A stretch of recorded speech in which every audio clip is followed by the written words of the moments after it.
Okay, आज हम लोग ग्रेविटेशनल का दूसरा चैप्टर स्टार्ट करने वाले हैं। तो ग्रेविटेशनल का जो दूसरा चैप्टर है, ये मैंने आप लोग को पहले भी बताया था कि जो दूसरा चैप्टर हमारा ये न्यूमेरिकल की दृष्टि से बहुत इंपॉर्टेंट है और इसमें कुछ इंपॉर्टेंट कंसेप्ट भी हम लोग सीखेंगे। जैसे हम लोग सीखेंगे कि जानेंगे सैटेलाइट्स के बारे में कि जो उपग्रह होते हैं वो क्या होते हैं, ठीक है। फिर उपग्रह टाइप्स ऑफ जो सैटेलाइट है, आर्टिफिशियल सैटेलाइट, नेचुरल सैटेलाइट्स का जैसे हमारे पास पृथ्वी का एक सैटेलाइट है एग्जांपल मून, उसी तरीके से आर्टिफिशियल सैटेलाइट्स क्या हैं और इनका उपयोग क्या है हमारी डेली लाइफ में, ठीक है। और इसके अलावा सैटेलाइट लॉन्चिंग का प्रोसेस क्या है, कैसे किसी सैटेलाइट को पृथ्वी की कक्षा में स्थापित किया जाता है, ठीक है। और साथ ही साथ पृथ्वी की कक्षा में स्थापित होने पर जो सैटेलाइट की ऑर्बिटल स्पीड होती है, कक्षीय वेग, तो उसका कक्षीय वेग क्या होता है और पलायन वेग क्या होता है ना। किसी सैटेलाइट को पृथ्वी की कक्षा में स्थापित करने के लिए हमें सबसे पहले एक एस्केप वेलोसिटी की ज़रूरत होती है, जिसमें हम लोग क्या करें कि उसे पृथ्वी तल से ठीक है बाहर भेज सकें। तो पृथ्वी के चारों ओर चक्कर लगाने के लिए सैटेलाइट को ऑर्बिटल स्पीड यानी कि कक्षीय वेग की ज़रूरत होती है, जबकि उसे पृथ्वी की कक्षा को छोड़कर किसी दूसरे ग्रह पर जाने के लिए एस्केप वेलोसिटी यानी कि पलायन वेग की ज़रूरत होती है। तो ये सारी चीज़ें हम लोग इस चैप्टर में डिस्कस करने वाले हैं। और इसके अलावा इन दोनों में रिलेशन क्या होता है पलायन वेग और कक्षीय वेग में, ठीक है। और किसी उपग्रह की बंधन ऊर्जा से क्या तात्पर्य है, बाइंडिंग एनर्जी क्या होती है, तो ये सारे टॉपिक्स हम लोग यहाँ पर डिस्कस करने वाले हैं, ठीक। तो आप लोग चैप्टर हेडिंग कर दीजिएगा, चैप्टर नंबर 15 ठीक है। तो लेसन नंबर 16 हेडिंग कर लीजिए, लेसन 16, और चैप्टर का नाम है, यूनिट वही ग्रेविटेशनल वाली चल रही है, ठीक है। चैप्टर का नाम है उपग्रह की गति, उपग्रह की गति, उपग्रह की गति, या इसी को हम लोग बोलेंगे पलायन वेग, पलायन वेग।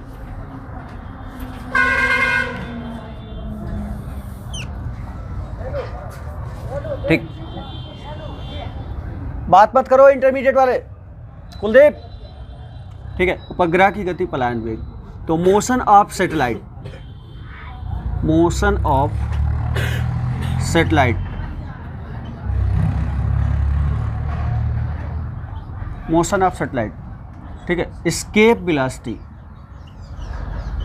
एस्केप वेलोसिटी,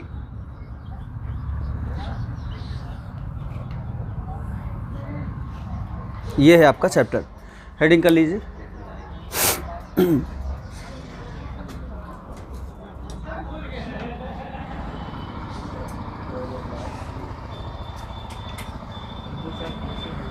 हो गया। तो वेरी फर्स्ट हेडिंग हम लोग इसमें करेंगे सैटेलाइट, उपग्रह,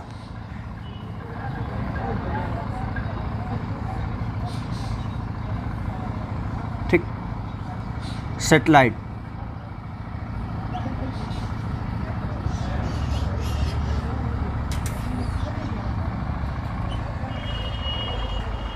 ठीक, तो सैटेलाइट क्या होते हैं? सैटेलाइट भी एक प्रकार का सेलेस्टियल ऑब्जेक्ट यानी आकाशीय पिंड है जो किसी ग्रह के चारों ओर चक्कर लगाता है, ठीक है। जिस प्रकार से ग्रह क्या होते हैं, वे आकाशीय पिंड जो किसी तारे के या सूर्य के, ठीक है, जो सूर्य के चारों ओर एक निश्चित कक्षा में, अब चूंकि वहाँ पे सूर्य को एक तारा कंसीडर किया गया है, लेकिन ग्रह की ये डिफरेंशन की किसी तारे के चारों ओर चक्कर लगाते हैं सही नहीं है।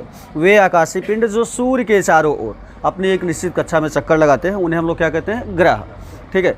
तो सौरमंडल में कितने ग्रह हैं, सारी चीज़ें हम लोगों ने पढ़ा था। फिर दूसरी जो डेफिनेशन आती है उपग्रह, उपग्रह क्या होते हैं, तो ये भी एक प्रकार के सेलेस्टियल ऑब्जेक्ट यानी कि आकाशीय पिंड ही हैं, लेकिन ये क्या करते हैं, सूर्य के चारों ओर चक्कर लगाने की जगह पे ये क्या करते हैं, अपने अपने ग्रहों की चक्कर लगाते हैं, ठीक। जैसे चंद्रमा, चंद्रमा एक उपग्रह है, किसका उपग्रह है, पृथ्वी का, क्योंकि चंद्रमा पृथ्वी की परिक्रमा करता है, पृथ्वी के चारों ओर चक्कर लगाता रहता है, पृथ्वी के अलावा और किसी का नहीं, ठीक है। इसी प्रकार से हम लोगों ने देखा था कि बृहस्पति के कितने उपग्रह हैं, सारी चीज़ें हम लोग एक बार डिस्कस कर चुके हैं, लिखवा चुके हैं, ठीक है। तो यहाँ पर सैटेलाइट के बारे में जब हम लोग पढ़ रहे हैं तो सैटेलाइट जो होते हैं वो दो प्रकार के होते हैं, ठीक है। एक तो नेचुरल मतलब प्राकृतिक तौर पर या प्राकृतिक रूप से जो पाए जाते हैं।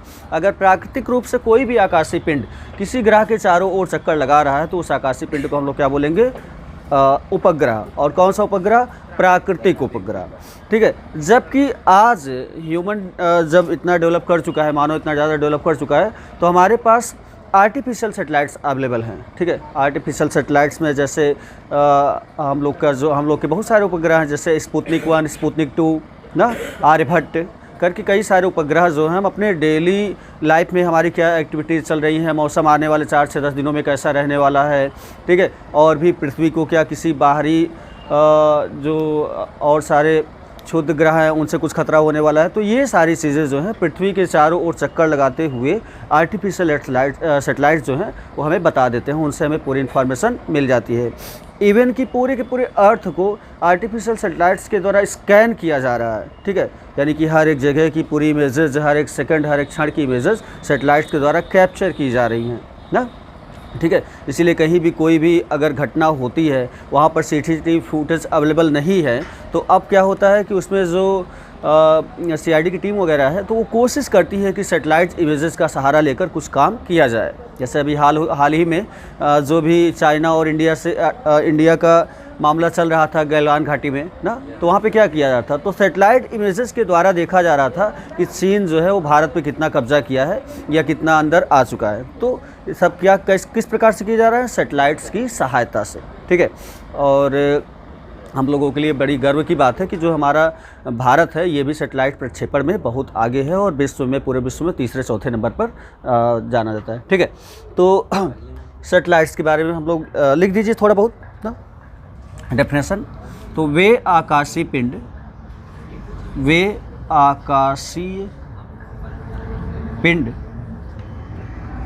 लिखते जाइए आप लोग, जो किसी ग्रह के चारों ओर,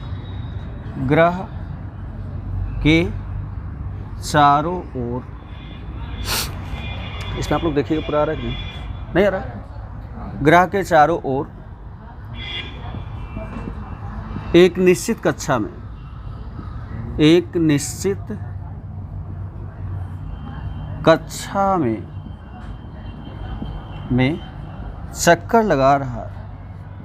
चक्कर लगा रहा होता है, ठीक है। क्या उपग्रह कहलाता है, उपग्रह कहलाता है, ठीक ना। तो सैटेलाइट जो होते हैं उपग्रह वो 2 प्रकार के होते हैं, इनकी कैटेगरी जो है वो 2 प्रकार से डिवाइड की गई है। तो पहला जो है आपका नेचुरल, ठीक है। तो पहला प्राकृतिक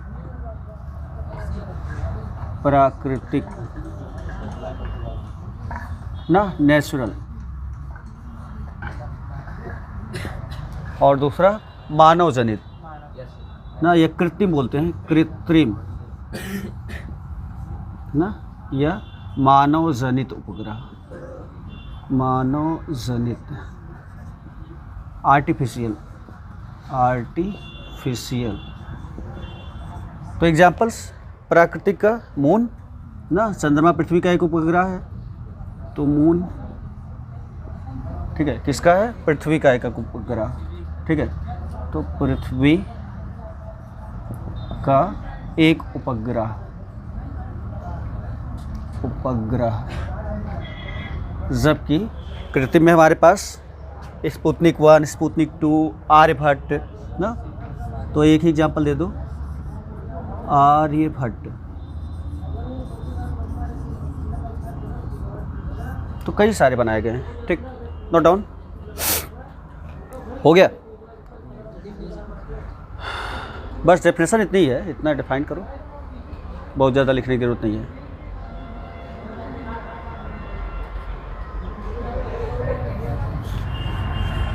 तो अगली हेडिंग में हम लोग देखेंगे कि उपग्रह की जो ऑर्बिटल वेलोसिटी है, कक्षीय चाल है, वो क्या है। और इसकी कैलकुलेशन भी हम लोग करने वाले हैं।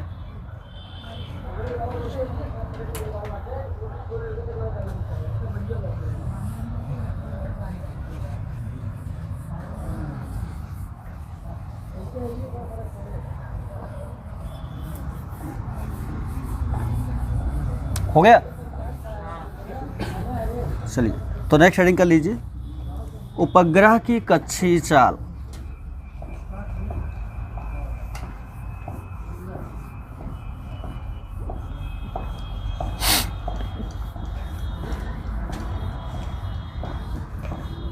Orbital speed of satellite.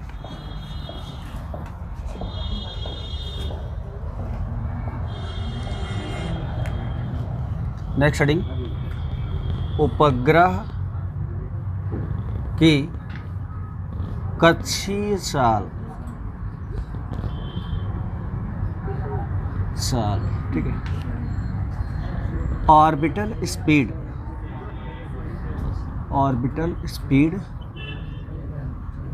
Of satellite.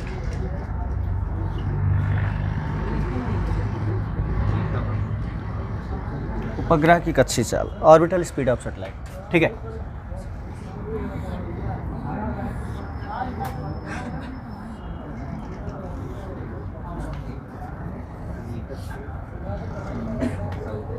ना? तो लिख दीजिए इसमें डेफिनेशन, थोड़े से एक लाइन लिखना है। तो प्रत्येक उपग्रह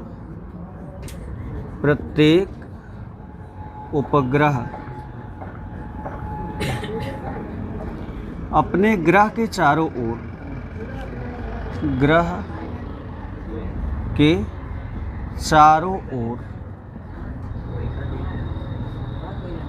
एक नियत वेग से चक्कर लगाता है। ठीक है, लगाता है। इस नियत वेग को ही हम लोग क्या कहते हैं? इस नियत वेग को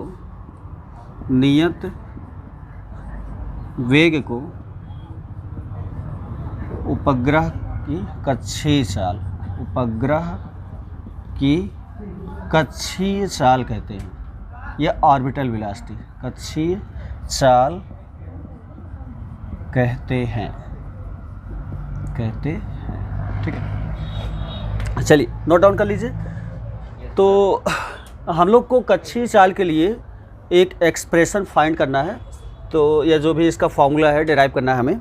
ठीक, चलिए हो गया, इरेज कर, जल्दी नोट करो।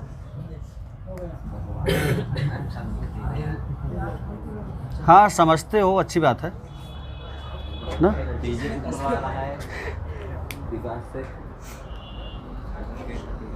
हो गया विकास? कौन छुट्टी पे जा रहा है? सनी कह रहा है 4-5 दिन के लिए हम छुट्टी पे जा रहे हैं।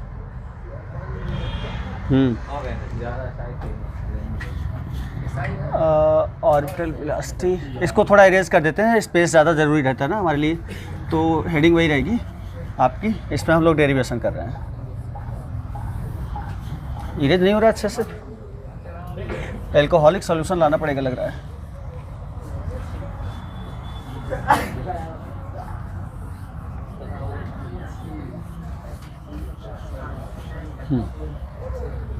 चलिए,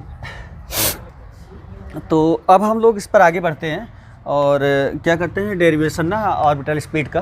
तो एक छोटी सी हेडिंग आप लोग कर चुके हैं, आपको कुछ नहीं करना है, ऑर्बिटल स्पीड देखना है हमें, बस हो गया।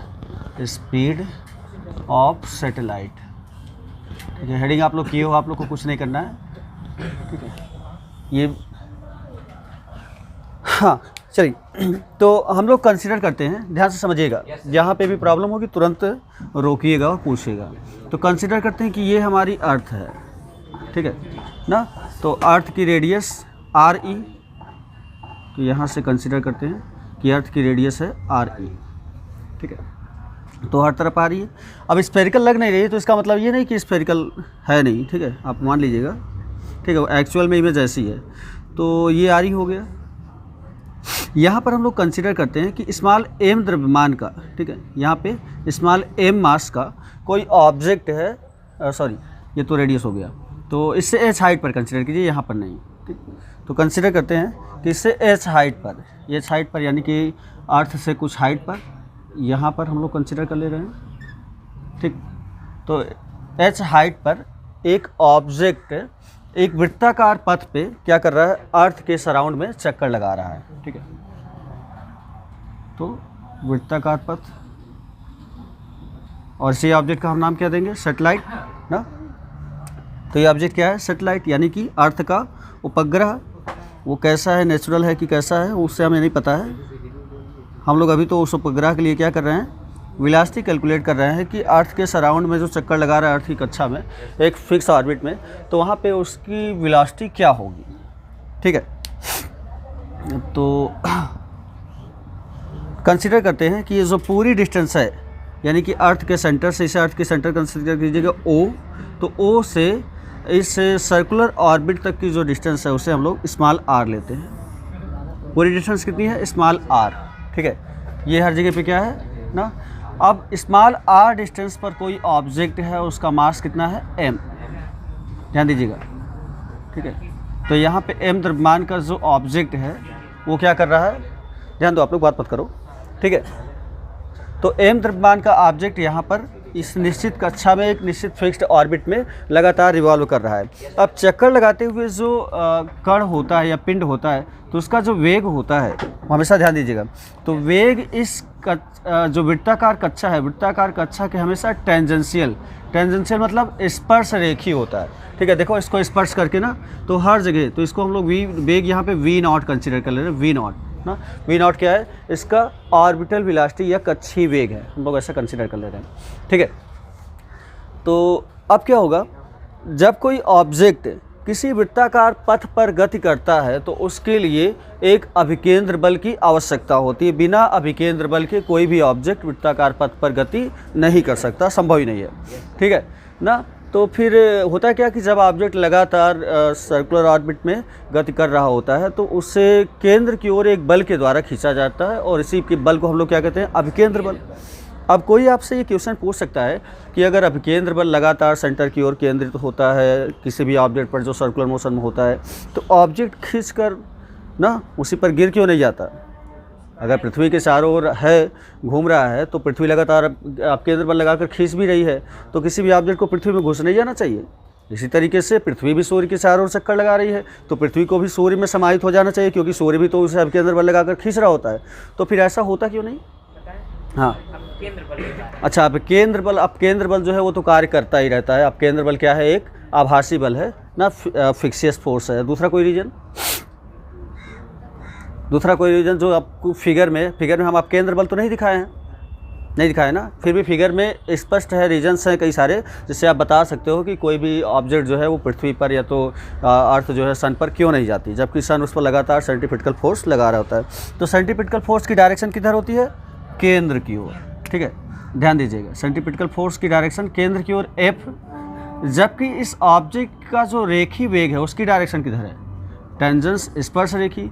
तो सेंट्रीपिटल फोर्स और यहाँ पर जो रेखी वेग है इनके बीच में एंगल कितना बनता है, 90 डिग्री। ठीक है, तो 90 डिग्री एंगल होने के कारण ना, इस पर फोर्स तो इधर की ओर लग रहा होता है, लेकिन क्या करता है कि वेग, इसका जो रेखी वेग है ऑब्जेक्ट का, वो कितना रहता है, 90 डिग्री के एंगल पर होता है। और इसीलिए कभी भी ऑब्जेक्ट क्या करता है, यहाँ पर नहीं आ सकता, यानी कि उसी में उपग्रह में जो ग्रह है या तो सन है उसमें समावेशित नहीं हो सकता। ठीक है, ये एक दूसरा रीजन हो सकता है। लेकिन अगर इस ऑब्जेक्ट का जो वेग है एक निश्चित वेग से कम हो जाएगा तब ये चीज़ें हो सकती हैं। ठीक है, क्योंकि वहाँ पर वेग का मान जो है वो लगातार घटने लगेगा। आगे हम लोग देखते हैं। ठीक है, तो क्या होता है, वही चीज़ें कंसिडर करनी है ना। माना पृथ्वी का द्रव्यमान me, पृथ्वी लिखते जाइए आप लोग का द्रव्यमान me, ठीक है, तथा त्रिज्या re है, तथा त्रिज्या कितनी है, re है। ठीक है, उसके बाद हाँ लिखते जाइए। माना पृथ्वी के केंद्र हाँ, स्मॉल आर से लिखिए सब लोग।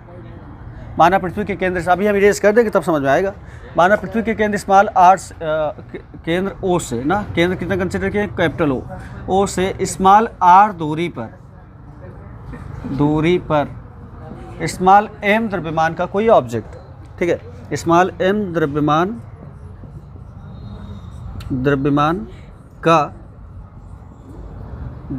का कोई पिंड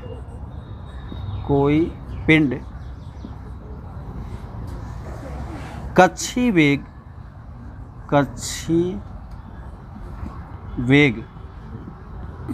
v0 से पृथ्वी के चारों ओर चक्कर लगा रहा है। पृथ्वी के चारों ओर वृत्ताकार कक्षा में चक्कर लगा रहा है। कक्षा में चक्कर लगा रहा है, ठीक है, चक्कर लगा रहा है। क्यों हंस रहे हो? लगा रहा है, ठीक है, ये हो गया। क्या हो जाएगा? तो इस पिंड पर, इस नीचे से लिखिए, इस पिंड पर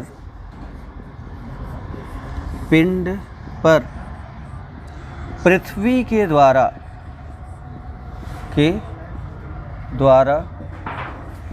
कार्य करने वाला कौन सा?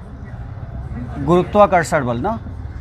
और इसी गुरुत्वाकर्षण बल को हम गुरुत्व बल बोलेंगे, क्योंकि यहाँ पे पृथ्वी है। इस पिंड पर पृथ्वी के द्वारा कार्य करने वाला गुरुत्वाकर्षण बल, तो गुरुत्वाकर्षण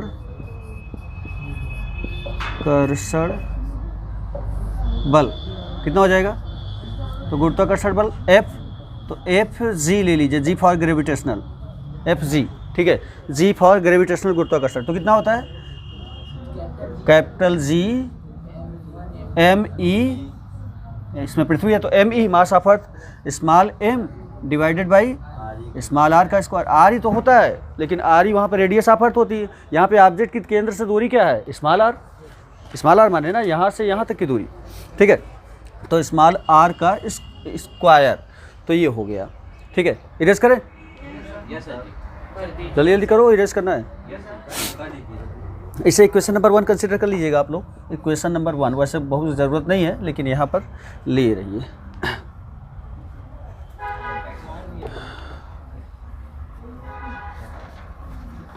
ना, ऊपर से इरेज कर दे रहे हैं।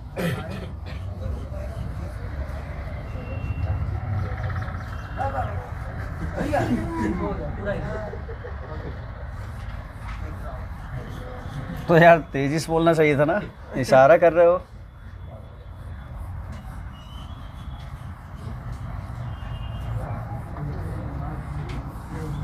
थोड़ा स्पीड बढ़ाओ, माइंड का थिंकिंग लेवल भी बढ़ाओ और लिखने की स्पीड भी, दोनों चीज़ें एक साथ, ठीक है। अब जब ऑब्जेक्ट क्या कर रहा है पृथ्वी के सराउंड में, वृत्ताकार पथ पर चक्कर लगा रहा है, तो उसके लिए उससे अभिकेंद्र बल की ज़रूरत होगी, ठीक है। तो वृत्ताकार पथ पर ध्यान दीजिएगा, पर गति करने के लिए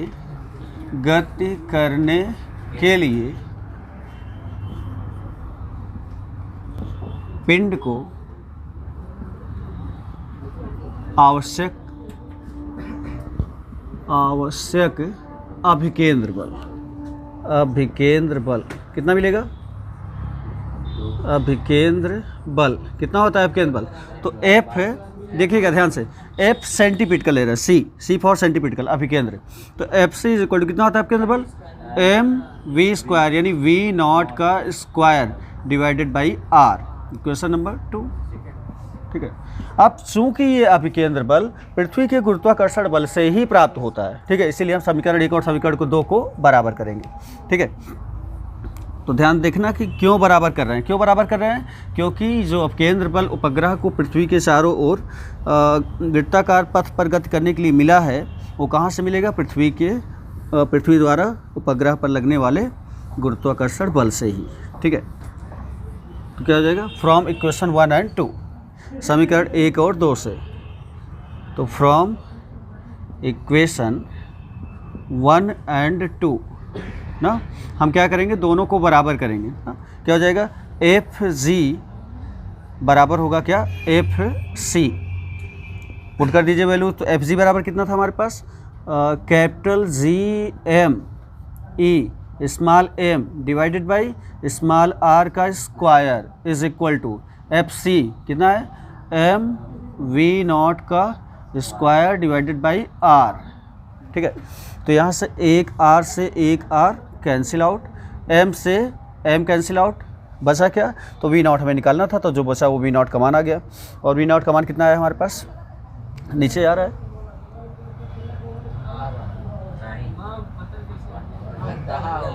ठीक है। चलिए इधर देखिए, तो क्या हो जाएगा, तो हमारे पास बच्चा वी नॉट का स्क्वायर इज इक्वल टू, इधर कितना बचा है, capital G M E, capital G M E divided by R. तो v का मान कितना बचा, तो v not is equal to capital G M E divided by small r का अंडर रूट। ठीक है, तो ये हो जाता है किसी भी ऑब्जेक्ट को पृथ्वी के चारों ओर चक्कर लगाने के लिए जो नियत कक्षीय वेग होता है यहाँ से। ठीक है, अब इसके बात हम लोग आगे देखेंगे। तो क्या होता है, बट हमारे पास क्या है, but r is equal to what, r की वैल्यू कितना है, r की वैल्यू यहाँ से, इसको हम लोग h कंसिडर किए थे, तो ये आपका जब h होगा और ये r e, तो ये पूरी डिस्टेंस r यानी h प्लस आर ई। ठीक है, but r is equal to h plus capital R E, तो r की जगह पर पुट करेंगे, तो v नॉट जो हमारा है वो हो जाएगा v not is equal to under root में capital G M E divided by h plus R E, ये आ गया। ठीक है, तो फिगर इरेज कर दे रहे हैं, आप लोग बना चुके हो ना? अच्छा, नोट करो जल्दी से।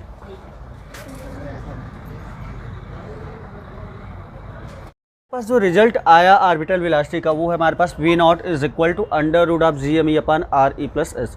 तो इस रिजल्ट का मतलब क्या है, ठीक है, तो इसका फिजिकल सिग्निफिकेंस क्या है, तो यहाँ पर अगर हम v नॉट की डिपेंडेंसी देखें, ऑर्बिटल वेलोसिटी किन किन चीज़ों पर डिपेंड कर रहा है। अगर डिपेंडेंसी हम देखें तो हमारे पास क्या है, कैपिटल जी क्या है, कांस्टेंट है 6.67 × 10⁻11 न्यूटन मीटर स्क्वायर पर किलोग्राम स्क्वायर।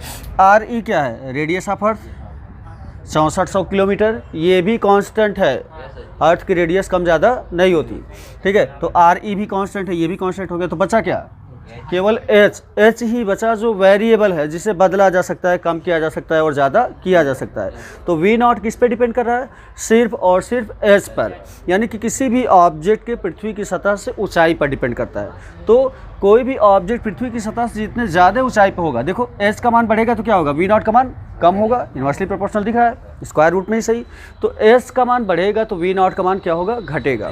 ठीक है, तो इससे जो क्लियरेंस निकलते हैं, तो क्लियरेंस क्या निकलता है कि जो ऑर्बिटल वेलोसिटी का मान है वो सिर्फ और सिर्फ किसी ऑब्जेक्ट की पृथ्वी की सतह से ऊंचाई पर निर्भर करता है। ठीक है, तो इसको आप लोग लिख दीजिएगा। ठीक, तो क्या हो जाएगा, यहाँ से नोट में लिखने की जरूरत नहीं है, ऐसे ही एरो बना कर लिख दीजिएगा।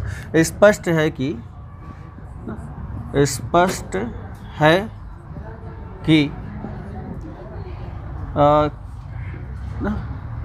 किसी पिंड का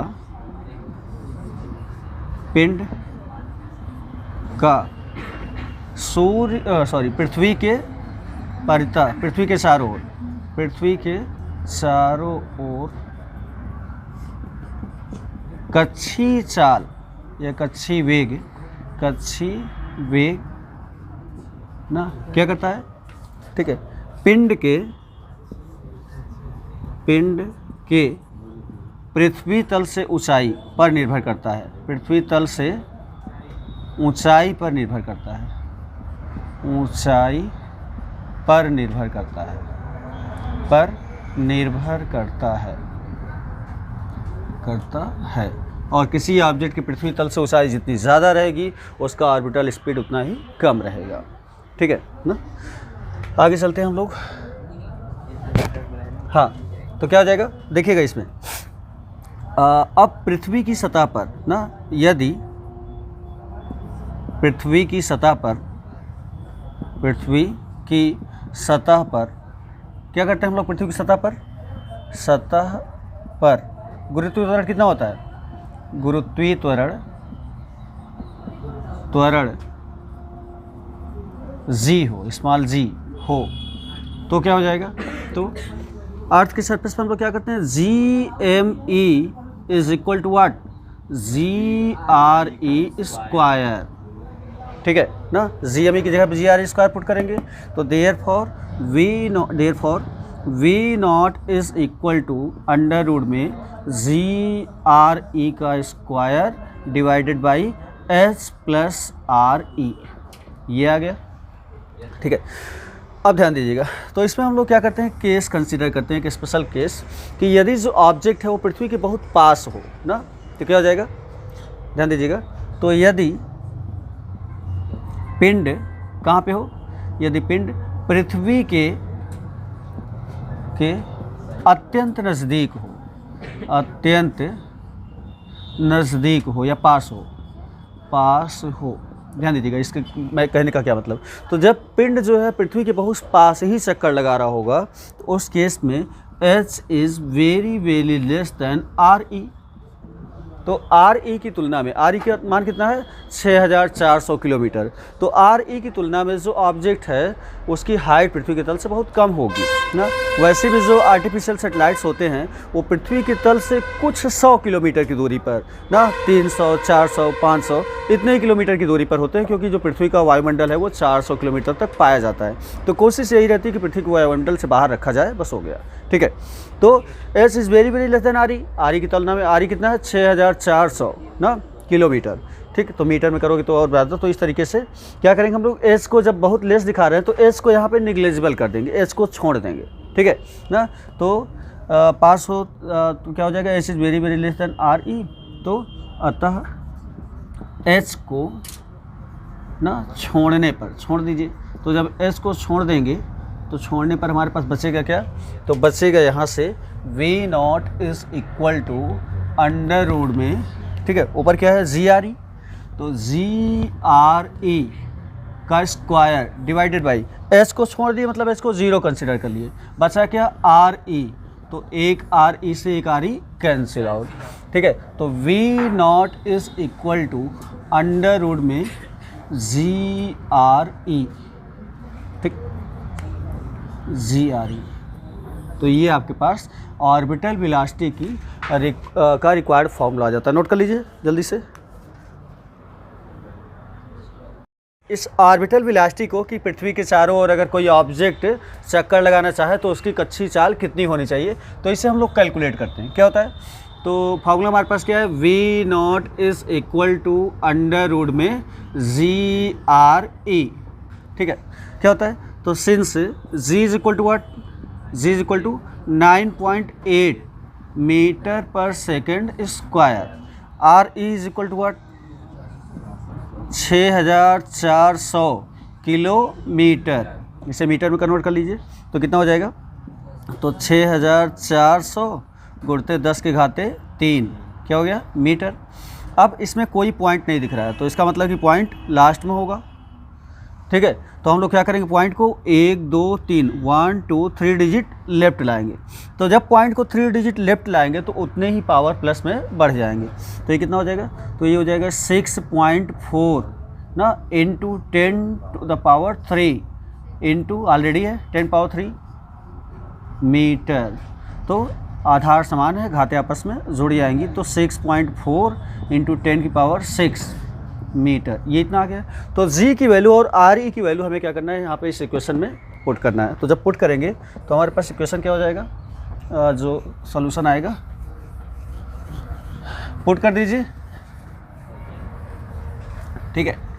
कितना आएगा, तो आपके पास आ जाएगा V not is equal to under root में G 9.8 RE 6.4 इंटू 10⁻⁶, ये आ गया। इसको सॉल्व कर लीजिए तो आपका आंसर आएगा। देखिए कैसे करेंगे, ध्यान से देखिएगा, बहुत इजी है ना, टफ प्रोसेस के चक्कर मत पड़िएगा। हम लोग कैसे करेंगे, तो इसको हम लोग कर देंगे तो 9.8 को लिख देंगे 98, ठीक है, और 6.4 को लिख देंगे 64, ठीक है, और 10 की पावर कितनी बची? 6 थी, एक इसमें आ गई, एक इसमें आ गई, 4 बची, ठीक है, 10 पावर कितनी बची? 4। और देखिएगा, और हम लोग क्या करेंगे, तो इसमें 98 को लिखेंगे 2 गुणते 49, ठीक है, और 64 का 64 ही रहने दीजिए, इंटू 10 पावर 4। ऐसा हम लोग क्यों किए? ऐसा इसलिए करें कि 49 का स्क्वायर रूट हमें पता है 7, 64 का स्क्वायर रूट हमें पता है 8, अंडर रूट 2 का मान भी हमें पता है 1.414, तो सारी चीज़ें हमें पता है। तो कितना हो जाएगा? तो यहाँ से 7, यहाँ से 8, तो 7 गुणते 8, और 10 के घाते 4 से बाहर कितना आएगा? 10 के घाते 2, ठीक है, और 10 के घाते 2 बाहर आ गया, बचा क्या? अंडर रूट में 2, ठीक है ना। तो 7 8 56, तो ये हो गया आपका 56 मल्टीप्लाइड बाई अंडर रूट 2 का मान 1.414 गुणते 10 के घाते 2, तो 56 का 1.414 में गुणा कर दीजिए, कितना आएगा? कितना आएगा? गुणा करके देखो, ठीक है। तो ये गुणा करोगे तो आएगा 7.92 इंटू 10 की पावर 3 क्या मीटर पर सेकेंड, इतना आएगा। ध्यान दीजिएगा, जब आप गुणा करोगे चेक कर लो गुणा करके, अगर जिसका प्रॉब्लम हो रही नहीं मैं कर दूँ, ठीक है। तो 7.92 इंटू 10 पावर 3 मीटर पर सेकेंड। अब 10 की पावर 3 मीटर को क्या लिख सकते हो? किलोमीटर, ठीक है। तो ये कितना हो गया? 7.92 किलोमीटर पर सेकेंड। ये V0 का मान है, ध्यान दीजिएगा, ये एक कैलकुलेटेड वैल्यू है ना। ये आप करीब 8 metre per second, kilometre per second square के बराबर लिख सकते हो। तो V is equal to approximately equal to 8.0 kilometre per second ना। तो क्या है, अगर हम किसी ऑब्जेक्ट को, वो ऑब्जेक्ट वेट कितना भी हो उसका, अगर हम किसी ऑब्जेक्ट को पृथ्वी की सतह से बाहर ले जाकर कुछ 100 किलोमीटर की दूरी पर, जैसे पृथ्वी की सतह से 400 किलोमीटर की दूरी तक एटमॉस्फेयर पाया जाता है, वायु का मंडल पाया जाता है, तो वायुमंडल में आपको नहीं फेंकना है, क्योंकि वायुमंडल में फेंकोगे तो इतनी स्पीड होने के साथ साथ वायुमंडल से बाहर निकालने की कोशिश की जाती है। इतनी स्पीड होने से साथ साथ जो वायुमंडल की विभिन्न प्रकार की गैस की परतें हैं, तो उसमें फ्रिक्शन होगा, और फ्रिक्शन के कारण क्या होगा, वो उसमें आग लग जाएगी, जल जाएगा। तो वायुमंडल के बाहर ना ले जाकर इतनी स्पीड दे दें, 8 किलोमीटर पर सेकंड की स्पीड, तो कोई भी ऑब्जेक्ट कभी भी लौट कर वापस पृथ्वी की सतह पर नहीं आएगा, ठीक है, और हमेशा वहाँ पे चक्कर लगाता रहेगा, हमेशा वहाँ पे चक्कर लगाता रहेगा। तो इस प्रकार के ऑब्जेक्ट को हम लोग क्या बोलते हैं? कृत्रिम उपग्रह, ठीक है। तो कृत्रिम उपग्रह कुछ भी नहीं है, एक ऐसा ऑब्जेक्ट जिसे पृथ्वी की सतह से कुछ 100 किलोमीटर की दूरी पर ले जाकर 8.0 या 7.92 किलोमीटर पर सेकंड, बहुत ज़्यादा स्पीड है, ध्यान देखना, ठीक है, कि अगर कोई ऑब्जेक्ट आपके पीछे से घूम के निकल जाएगा तो आप देखोगे तो शायद आपको दिखाई ना दे ना कि गया कहाँ, क्योंकि 1 सेकंड में 8 किलोमीटर, ठीक है, ध्यान से देखना ना। 1 सेकंड में, यानी कि यहाँ से आप लोग जानते हो 8 किलोमीटर कहाँ पड़ता है? इरादतगंज ना, इरादतगंज के आगे रेही पहुँच गए तो 1 सेकंड में आप आराम से ना 2 सेकंड में इलाहाबाद पहुँच गए, ठीक है, नोट कर लीजिए।